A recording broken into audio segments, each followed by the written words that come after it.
Olá pessoal, estou num sítio com uma particularidade para os portugueses. Acho que se consegue ver atrás de mim uma bandeira de Portugal. Curioso, em França, não é? Para quem não sabe, isto é o cemitério militar de Richebourg. É o único cemitério português de soldados caídos durante a Primeira Guerra Mundial, portugueses.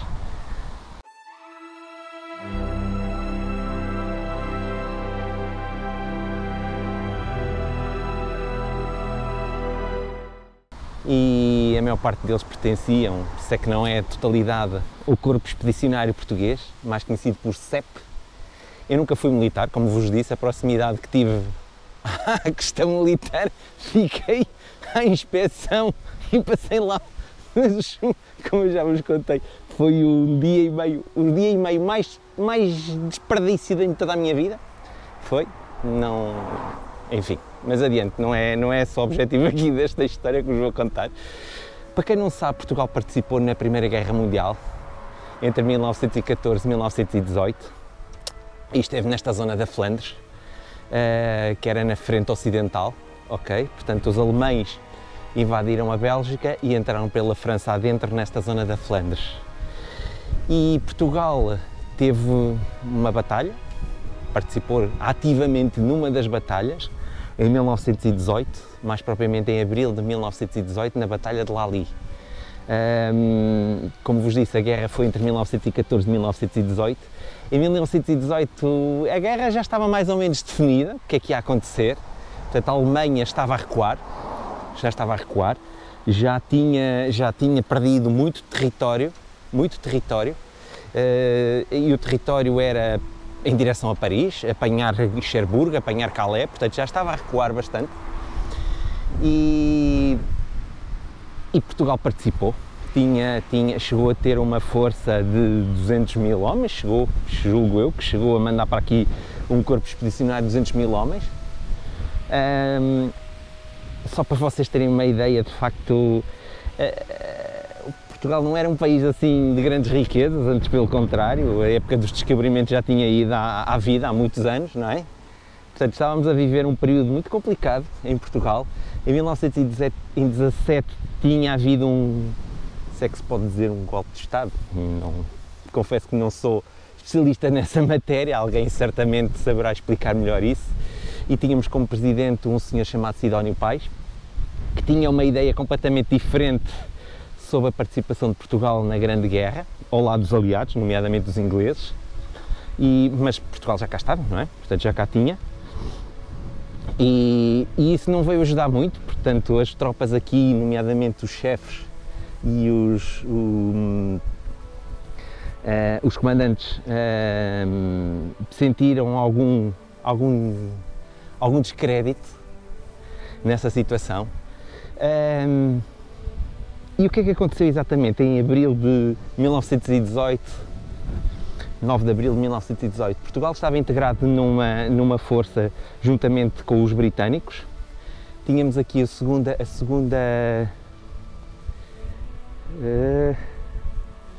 não era a segunda companhia, mas era uma das forças expedicionárias, uma das partes das forças expedicionárias, andaria à volta de 15 mil homens, e estavam integrados aqui junto com os britânicos, numa zona aqui próximo do rio Lys, entre a Armerières e um pouco mais a norte. E o que é que aconteceu entretanto? Os alemães, num ato de desespero, tiveram na primavera, chama-se isso a Ofensiva da Primavera, tiveram uma brilhante ideia de fazer a Operação Georgette. O que é que era a Operação Georgette?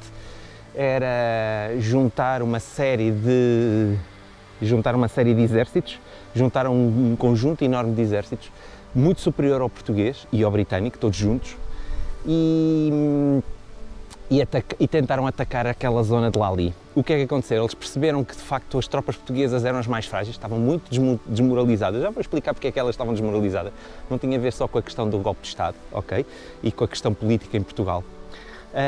As tropas estavam bastante desmoralizadas e eles entraram mesmo para rebentar, literalmente para rebentar os flancos portugueses e britânicos, e sim, foi uma derrota retumbante para os portugueses, retumbante, provavelmente comparável só ao Alcácer Quibir, no século XVI, portanto imaginem.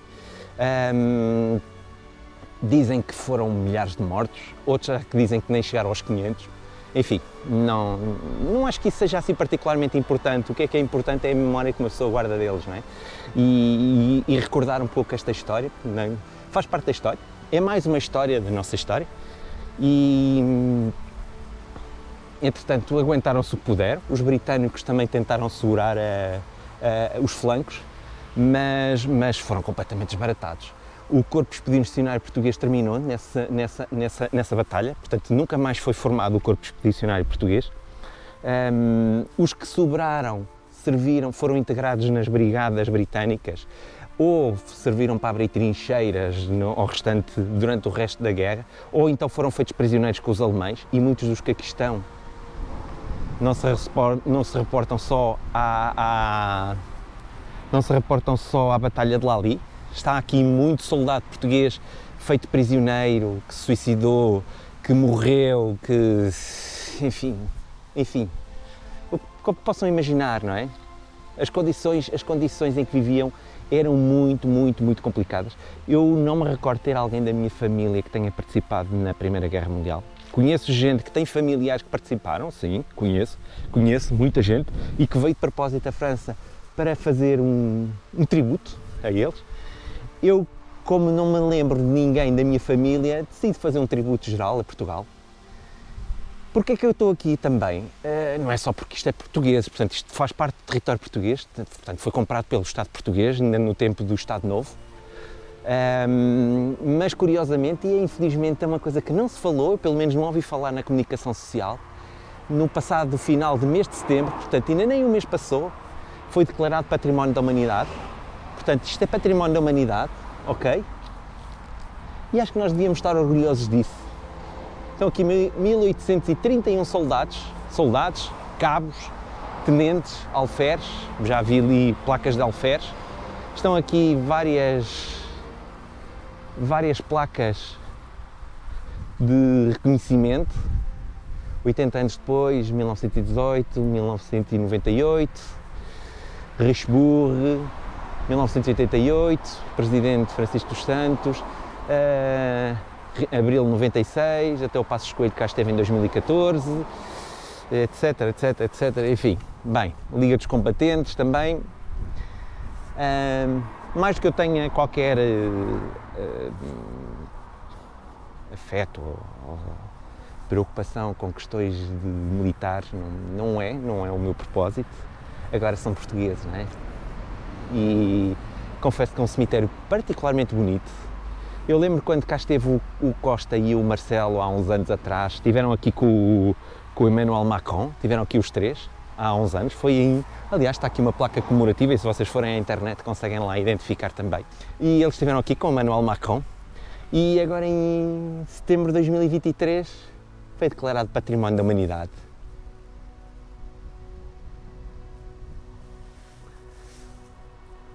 Eu não adianto contar muito o que é que foi a história de Portugal nesta guerra, já agora disse-vos o que é que aconteceu. É assim, Portugal não tinha muitos meios, o armamento que tinha era muito inferior, tal como o dos britânicos era semelhante, mas era inferior ao alemão. O alemão era muito avançado. Aliás, como eu vos disse há bocado, foram os alemães que inventaram o gás mostarda e tinham tanques blindados com tinham tanques blindados com muito mais resistência e pronto. E o que é que aconteceu? Olha, questões políticas também, tinham também situações, ou seja, a desmoralização das tropas também, mais, o que é que aconteceu mais? De facto, os líderes, não havia muita experiência, os soldados, os comandantes portugueses que estavam aqui a liderar as tropas portuguesas não tinham muita experiência de guerra.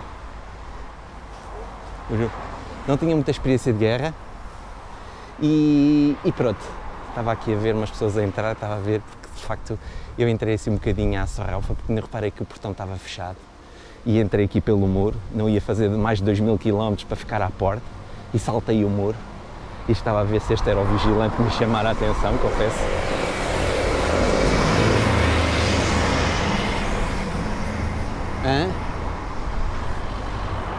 Isto foi construído em 1935, portanto este muro e o cemitério é de 1935, foi quando recolheram corpos espalhados pela Alemanha, Bélgica e França e os juntaram aqui, corpos portugueses naturalmente. Muito bonito. Mas como vos estava a dizer, mais que outras razões, de facto Portugal estava à espera de ser rendido durante a guerra estava à espera de ser rendido e não foi rendido, nomeadamente por tropas aliadas britânicas que tardaram em chegar e Portugal estava muito desmoralizado, muito desmoralizado, ou seja, era uma guerra que estava completamente desgastada. Quem percebia de guerra, portanto os comandantes ou os responsáveis que percebiam de guerra, não estavam aqui a participar, tirando o Marechal Gomes da Costa, gente que tinha altos cargos militares, mas que moviam influências, ficaram em Portugal. Enfim, adiante, não é? Se foi uma boa participação, claro que não, não é? Se Portugal devia ter participado. É assim, qual foi a ideia de Portugal participar nisto? Eu não me quero meter em questões políticas, mas Portugal estava a ver, de facto, a situação. O Reino Unido, curiosamente, não queria que Portugal participasse, e eram aliados, mas Portugal estava a ver as suas possessões nas colónias, sobretudo em África, ameaçadas, porque tinha a guerra na sul de Angola e no norte de Moçambique, e não queria, e estava a ver as suas possessões ameaçadas, porque os alemães estavam a atacar aquelas zonas, e Portugal tinha que se distribuir, e não tinha recursos militares, recursos humanos nem financeiros para aguentar a guerra em tantas frentes, mas decidiu mandar esta corpo expedicionário para aqui, e não correu bem, como se pode ver, não é? Fica esta memória, porque de facto é assim que a gente os mantém vivos, não é? Quem morreu fomos nós, não foram eles. Nós morremos na memória deles. Nós mantemos-los vivos na memória, não é? Enfim, pessoal, se isto foi o ponto alto, eu admito que sim, pode ter sido, olha, considerem isto, pode ter sido o ponto alto do dia, ou não, ou pode ter sido o ponto mais baixo, para quem quiser, mas enfim, adiante, vamos continuar, pessoal, tudo bom?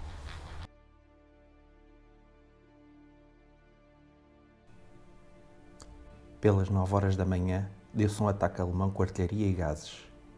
Tinha vindo de castigo para a primeira linha do meu pelotão um corneteiro que foi colocado no periscópio de um dos postos. Caíram muitos dos nossos homens, tendo um deles tombado junto do dito corneteiro. Quando, passados poucos momentos, fiz a ronda pelo seu lugar, verifiquei que tinha sido abandonado. Informaram-me que o homem tinha fugido para a esquerda do pelotão. Debaixo de fogo intenso, fui ao abrigo onde estava, a uns 50 metros atrás da linha. Disse-lhe que iria à minha frente reocupar o posto deserto, e ele prometeu-me que não mais o abandonaria. Voltámos a ser violentamente atacados por morteiros e pela artilharia às 4 da tarde. Mantivemos-nos debaixo deste horrível fogo durante 1 hora. Foi então dito por um excelentíssimo alferes que passou por aqui vindo, salvo erro, do pelotão número 1 que retirasse. Acrescentou que outro pelotão já o tinha feito e que assim não poderíamos resistir. E sobretudo jamais com o batalhão do 22, também na primeira linha à nossa esquerda, cuja posição teria sido tomada. Aquele oficial disse que iria pedir o auxílio da nossa artilharia, número 2, creio, para obrigar o inimigo a calar-se, palavras textuais. Foi nesse momento que em mim se apoderou o grande amor pátrio, dando-me coragem e alento às páginas escritas a oiro pelos nossos maiores. Pelo que de harmonia com o primeiro sargento e a contente de todos os soldados e cabos do meu pelotão, resolvemos continuar a defender-nos, cumprindo o sagrado dever, embora com risco das vidas de todos. Passaram mais uns 20 minutos e a nossa artilharia entrou em ação, mas por um pequeno erro de pontaria começava a esburacar toda a nossa primeira linha na junção com os ingleses, que estavam na extrema direita no nosso setor. Como estávamos numa situação bem grave, concentrei todos os homens no posto número 3, e dado que tínhamos fogo de todos os lados, retirei com a metralhadora ligeira, granadas, armas e munições, arrastando um morto e um ferido para novas posições na linha de comunicação. Pelas 7 da tarde, passámos com o comandante da companhia também à nossa frente, o primeiro-tenente Ribeiro, para agrupar os nossos postos na segunda linha. 2 horas depois começava o terceiro ataque alemão. Redobrámos a vigilância e rondámos os primeiros postos com frequência. Filo com o referido primeiro sargento, ficando ainda mais exposto do que os soldados dos postos. Caí gravemente ferido pela meia-noite. Diário pessoal do 2º Sargento Joaquim Costa, 1ª Brigada, 2º Regimento, 3º Batalhão de Infantaria da 2ª Divisão do Corpo Expedicionário Português.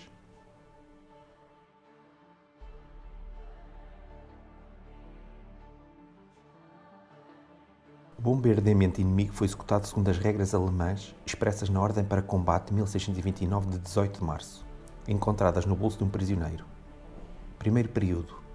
2 horas de fogo sobre as posições de artilharia e morteiros, com 10 minutos de violento fogo sobre as trincheiras de infantaria das 4h15 às 6h15 da manhã. Segundo, terceiro e quartos períodos. Continuação de fogo de contra-baterias pelas baterias para esse fim designadas. ICA Batterian. Fogo das baterias destinadas a bater as linhas de infantaria, ICA Batterian, cobrindo o terreno entre a infantaria e a artilharia, fazendo avançar e recuar gradual e lentamente a barragem entre uma e outra. Quinto e sexto períodos. 2 horas de violento fogo sobre as posições da infantaria na última hora e, simultaneamente, fogo de morteiros pesados e médios sobre os pontos a assaltar. Na última meia hora atiram também os morteiros ligeiros. Sétimo período. 5 minutos antes do assalto, todas as baterias executam uma barragem a 300 metros à retaguarda da primeira linha, avançando com ela em saltos de 50 metros em cada 4 minutos. Diário do General Gomes da Costa, 2ª Divisão, do CEP.